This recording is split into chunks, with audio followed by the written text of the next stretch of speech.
चलिए दोस्तों, जानते हैं देश दुनिया की 50 बड़ी खबरों को मात्र 10 मिनट में। लेकिन इससे पहले अगर आपने मेरे चैनल को सब्सक्राइब नहीं किया है तो सब्सक्राइब कर ले। अमेरिकी सुप्रीम कोर्ट के टैरिफ रद्द करने के फैसले के 3 घंटे के अंदर डोनाल्ड ट्रंप ने दुनिया भर पर 10% ग्लोबल टैरिफ लगाने का ऐलान कर दिया। उन्होंने अपने बयान में कहा कि वह आज एक आदेश पर हस्ताक्षर करेंगे जिसके तहत 10% का ग्लोबल टैरिफ लगाया जाएगा। उन्होंने कहा कि यह टैरिफ पहले से लगाए जा रहे बेसलाइन टैरिफ के ऊपर होगा, यानी जो टैरिफ अभी लिया जा रहा है उसके अलावा यह नया 10% एक्स्ट्रा टैरिफ होगा। इससे पहले शुक्रवार को सुप्रीम कोर्ट ने राष्ट्रपति डोनाल्ड ट्रंप के ग्लोबल टैरिफ को अवैध बताते हुए रद्द कर दिया था। सुप्रीम कोर्ट ने 6 से 3 के बहुमत में फैसला सुनाते हुए कहा कि संविधान के तहत टैक्स और टैरिफ लगाने का अधिकार राष्ट्रपति को नहीं, सिर्फ संसद को है। अमेरिका के सुप्रीम कोर्ट के टैरिफ रद्द करने के फैसले और ट्रंप के दोबारा नए टैरिफ के ऐलान के बाद भारत यूएस ट्रेड डील पहले की तरह रहेगी। ट्रंप ने शुक्रवार को कहा कि भारत के साथ होने जा रहे समझौते पर कोई असर नहीं पड़ेगा, यह पहले की तरह आगे बढ़ेगा। दरअसल शुक्रवार को अमेरिकी सुप्रीम कोर्ट के टैरिफ रद्द करने के फैसले के 3 घंटे के अंदर डोनाल्ड ट्रंप ने दुनिया भर पर 10% ग्लोबल टैरिफ लगाने का ऐलान कर दिया।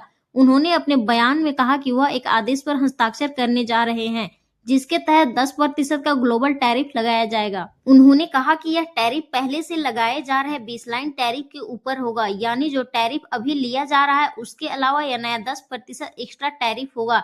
हालांकि भारत के साथ डील में यह अतिरिक्त टैरिफ शामिल होगा या पहले से तय 18% में ही एडजस्ट किया जाएगा, इस पर ट्रंप ने कोई बयान नहीं दिया। पाकिस्तान के रक्षा मंत्री ख्वाजा आसिफ ने कहा है कि फील्ड मार्शल असीम मुनीर उनके बॉस नहीं है। उन्होंने साफ किया कि उनके बॉस प्रधानमंत्री शहबाज शरीफ है। 18 फरवरी को फ्रांस 24 इंग्लिश को दिए इंटरव्यू में उनसे पूछा गया था कि क्या आसिम मुनीर ही पाकिस्तान की सरकार चला रहे हैं। उन्होंने माना कि अतीत में सेना ने सीधे शासन संभाला था।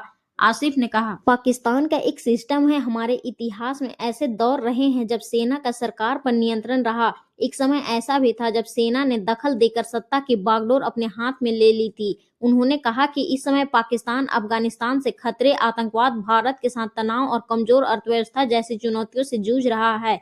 ऐसे हालात में पाकिस्तानी सेना सरकार का समर्थन कर रही है। अमेरिकी राष्ट्रपति डोनाल्ड ट्रंप ने ईरान पर संभावित सैन्य कार्रवाई को लेकर फैसला फिलहाल टाल दिया है। उन्होंने कहा कि वे अगले 10 से 15 दिनों के भीतर तय करेंगे कि हमला करना है या नहीं। CNN की रिपोर्ट के मुताबिक ट्रंप ने एक बार फिर ईरान से समझौता करने के लिए कहा है। व्हाइट हाउस के अधिकारियों का कहना है कि वे अभी भी कूटनीतिक समाधान को प्राथमिकता दे रहे हैं। रिपोर्ट के मुताबिक अगर ट्रंप हमला करने का फैसला लेते हैं तो उनके पास कई सैन्य विकल्प मौजूद है। इनमें सीमित और टारगेट स्ट्राइक से लेकर ऐसे सैन्य अभियान शामिल हैं जो कई हफ्तों तक चल सकते हैं। कुछ प्लान में तेहरान के शीर्ष नेतृत्व को निशाना बनाने की भी तैयारी शामिल है। अमेरिका ने पिछले 22 साल में मिडिल ईस्ट में सबसे बड़ा सैन्य तैनाती की है।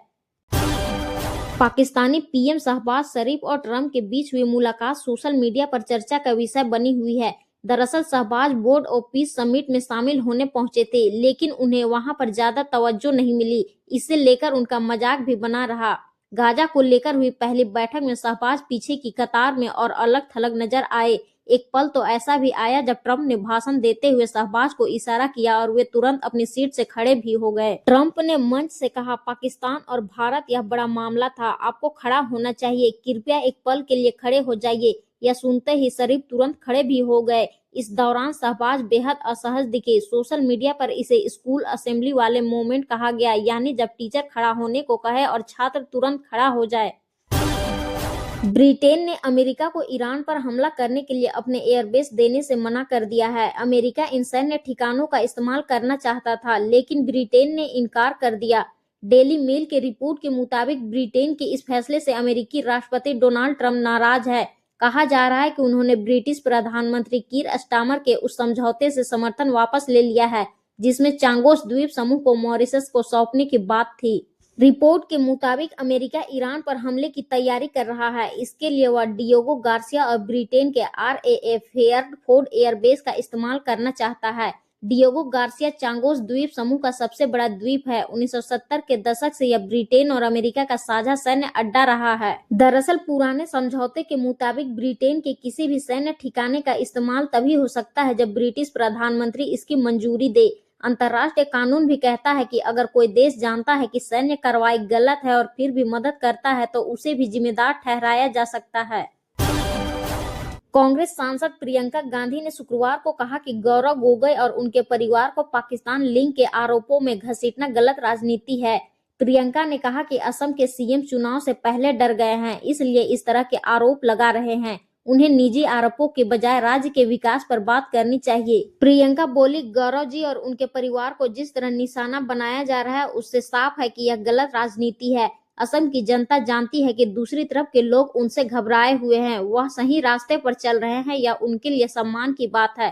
प्रियंका गांधी का आज असम दौरे का दूसरा दिन है। सुबह वह गुवाहाटी के पास सोनापुर पहुंची, गायक जुबिन गर्ग को श्रद्धांजलि दी। इसके बाद उन्होंने मीडिया से बातचीत की।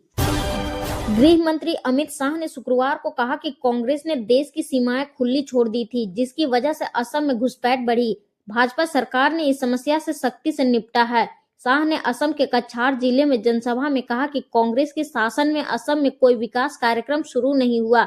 आज राज्य में हर दिन 14 किलोमीटर सड़क बन रही है, जो देश में सबसे ज्यादा है। शाह 2 दिन के लिए असम दौरे पर है। उन्होंने कछार के नाथनपुर गांव से रुपए 6,900 करोड़ रुपए की वाइब्रेट विलेजेस प्रोग्राम के दूसरे चरण की शुरुआत की। इसके तहत देश भर के 15 राज्यों और 2 केंद्र शासित प्रदेशों को कवर करेगा। ब्राजील के राष्ट्रपति लूला दा सिल्वा का राष्ट्रपति भवन में औपचारिक स्वागत किया गया। इस दौरान राष्ट्रपति द्रौपदी मुर्मू और प्रधानमंत्री नरेंद्र मोदी भी मौजूद रहे। कुछ ही देर में दोनों लीडर बैठक करेंगे, जिसमें कई ट्रेड डील पर मुहर लग सकती है। यह मुलाकात दोनों देशों के बीच व्यापारिक समझौते को मजबूत करने की दिशा में एक महत्वपूर्ण कदम साबित हो सकती है, जिसमें critical minerals, rare earths, defence, energy और आर्टिफिशियल इंटेलिजेंस जैसे क्षेत्रों पर खास फोकस है।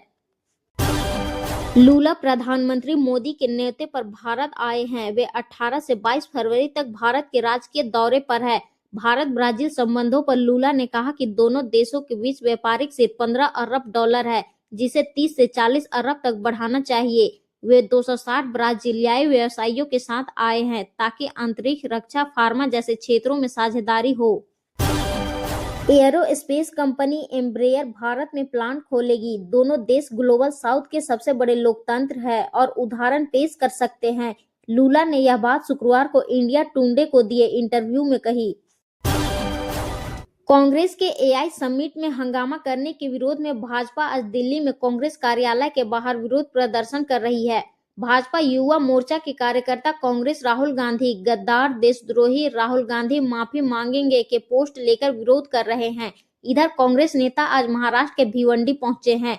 उनकी यहां 2014 के लोकसभा चुनाव प्रचार के दौरान राष्ट्रीय स्वयंसेवक संघ के खिलाफ अपनी विवादास्पद टिप्पणी मामले में पेशी है। राहुल गांधी का काफिला जब कोर्ट की ओर बढ़ रहा था, तब भाजपा कार्यकर्ताओं ने उन्हें काले झंडे दिखाए। दरअसल 20 फरवरी को दिल्ली स्थित भारत मंडप में इंडियन यूथ कांग्रेस के कार्यकर्ताओं ने शुक्रवार को एआई समिट 2026 में भारत अमेरिका ट्रेड डील के खिलाफ प्रदर्शन किया। कार्यकर्ताओं ने टी शर्ट उतारकर प्रधानमंत्री नरेंद्र मोदी के खिलाफ पीएम इज कॉम्प्रोमाइज के नारे लगाए। प्रदर्शन के कई वीडियो भी सामने आए हैं। इसमें 15 से 20 की संख्या में कार्यकर्ताओं की भीड़ हाथ में सफेद रंग की टी शर्ट लिए हुए हैं।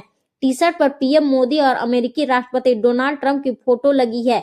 उस पर लिखा है पीएम इज कॉम्प्रोमाइज्ड। ब्राजील के राष्ट्रपति लूला दा सिल्वा का राष्ट्रपति भवन में औपचारिक स्वागत किया गया। इस दौरान राष्ट्रपति द्रौपदी मुर्मू और प्रधानमंत्री नरेंद्र मोदी भी मौजूद रहे। दोनों लीडर्स के बीच दिल्ली के हैदराबाद हाउस में बैठक शुरू हो गई है।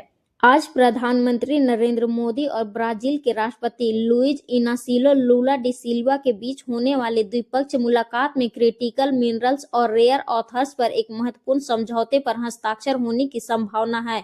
यह समझौता दोनों देशों के बीच रणनीतिक साझेदारी का एक प्रमुख हिस्सा है, जो ग्लोबल सप्लाई चेन में चीन की निर्भरता कम करने, ग्रीन एनर्जी ट्रांजिशन को सपोर्ट करने और विकासशील देशों की आवाज को मजबूत करने पर केंद्रित है। यह समझौता दोनों देशों को कच्चे माल के निर्यातक से आगे बढ़ाकर प्रोसेसिंग, वैल्यू एडिशन और रिसाइकलिंग में भागीदार बनाने पर जोर देता है।